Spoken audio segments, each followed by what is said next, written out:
முக்கிய செய்தி வந்தே மாதரம் பாடலை முதலில் பாட வேண்டும் என்ற உள்துறை அமைச்சக சுற்றறிக்கையை எதிர்த்து வழக்கு தொடர சென்னை உயர்நீதிமன்றம் அனுமதி வழங்கியுள்ளது. கூடுதல் விவரங்களோடு இணைக்கிறார் முதன்மை செய்தியாளர் பிரவீன்குமார். கூடுதல் விவரங்களை வழங்கலாம். நிகிதா வணக்கம். கடந்த மே 10ஆம் தேதியன்று தமிழகத்தின் முதலமைச்சராக விஜய் பொறுப்பேற்றுக் கொண்டார். அந்த பதவியேற்பு நிகழ்வின் போது முதலில் வந்தே மாதரம் பாடல் இசைக்கப்பட்டது. அதற்கு பிறகு தேசிய கீதம், மூன்றாவதாக தமிழ்தாய் வாழ்த்து பாடப்பட்டது. அமைச்சர் விரிவாக்கத்தின் போது இதே நடைமுறைதான் பின்பற்றப்பட்டது. இந்நிலையில்தான் இந்த நிகழ்வை எதிர்த்து, அதாவது அரசியல் நிகழ்ச்சியில் தமிழ்தாய் வாழ்த்து முதலில் பாட வேண்டும் என்ற ஒரு மரபை மீண்டும் தொடங்க வேண்டும் என்ற ஒரு கோரிக்கை முன்வைத்து ஒரு மனுவாக சென்னை உயர்நீதிமன்றத்தில் அனன்யா ராதாகிருஷ்ணன் என்பவர் ஒரு மனு தாக்கல் செய்தார். அந்த மனுவில் தொடர்ச்சியாக 1891ஆம் ஆண்டு மனோன்மணியம் சுந்தரனார் எழுதிய தமிழ்தாய் வாழ்த்து பாடல் பொறுத்தவரையிலும் அது தொடர்ந்து அனைத்து தமிழக அரசு நிகழ்ச்சிகளிலும் பள்ளி கல்லூரிகளிலும் பாடப்பட்டு வருவதாகவும், தற்போது மத்திய அரசு அனுப்பியிருக்கிற சுற்றறிக்கையின் வாயிலாக தமிழ்தாய் வாழ்த்து பாடல் 3ஆம் இடத்திற்கு தள்ளப்பட்ட நிகழ்வு என்பது மீண்டும் அது முதலில் பாடுவதற்கு ஏதுவாக வழிவகை செய்ய வேண்டும் என்ற ஒரு கருத்தை முன்வைத்து, தகவலை முன்வைத்து அவர் அந்த மனுவை தாக்கல் செய்திருந்தார். இந்த மனுதான் இன்று விசாரணைக்கு வந்தது.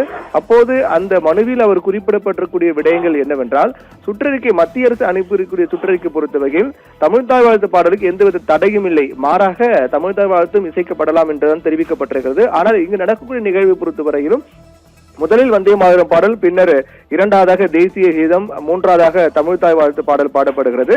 ஆனால் பொதுவாக இதற்கு முன்னதாக பல ஆண்டுகளாகவே தமிழகத்தில் நடைபெறக்கூடிய அரசு நிகழ்ச்சிகள் அனைத்திலும் முதலாவதாக தமிழ்தாய் வாழ்த்து பாடல் பாடப்பட்டு வந்தது. ஆனால் சுற்றறிக்கைக்கு பிறகாக அந்த நடைமுறையில் மாற்றம் ஏற்பட்டிருக்கிறது. அதனால் சுற்றறிக்கை பொறுத்தவரை தமிழ்தாய் வாழ்த்து எந்த தடையும் இல்லாத போது முதலில் தமிழகத்தில் நடக்கக்கூடிய நிகழ்ச்சிகளில் தமிழ்தாய் வாழ்த்து பாடுவதற்கான ஒரு நடைமுறை மீட்டெடுக்க வேண்டும் என்றுதான் மனுவில் அவர் குறிப்பிட்டிருந்தார். இந்த மனு இன்று விசாரணைக்கு வந்தது. அப்போது ஏற்கனவே தேசிய கீதம், தமிழ்தாய் வாழ்த்து உள்ளிட்ட பாடல்கள் எல்லாம் நிகழ்ச்சியில் பாடப்பட்டு வருகின்ற நிலையில் இந்த சுற்றறிக்கை பிறகாக தான் இந்த மாற்றம் ஏற்பட்டிருக்கிறது. அதனால் நீங்கள் முதலில் தமிழ்தாய் வாழ்த்து பாட வேண்டும் என்ற ஒரு கோரிக்கை முன்வைத்திருக்கீர்கள், இது மனுவாக தாக்கல் செய்திருக்கின்றால் அது மத்திய அரசு அனுப்பியிருக்கக்கூடிய சுற்றறிக்கை எதிர்த்து நீங்கள் மனு தாக்கல் செய்திருக்க வேண்டும். மாறாக நீங்கள் தமிழ்தாய் வாழ்த்து முதலில் பாட வேண்டும் என்ற மனு தாக்கல் செய்திருப்பதன் மூலமாக மத்திய அரசு அனுப்பியிருக்கிற சுற்றறிக்கை எதிர்த்துதான் நீங்கள் மனுவாக முதலில் தாக்கல் செய்ய வேண்டும் என்று நீதிபதி உத்தரவிட்டிருக்கிறார். இதன் மூலமாக தமிழ்தாய் வாழ்த்து முதலில் பாட வேண்டும் என்ற மனுவை வாபஸ் பெற்றுக் கொள்கின்றேன் என்று மனுதாரர் தெரிவித்தின் அடிப்படையில் அந்த மனுவை வாபஸ் பெற நீதிமன்றம் உத்தரவிட்டது.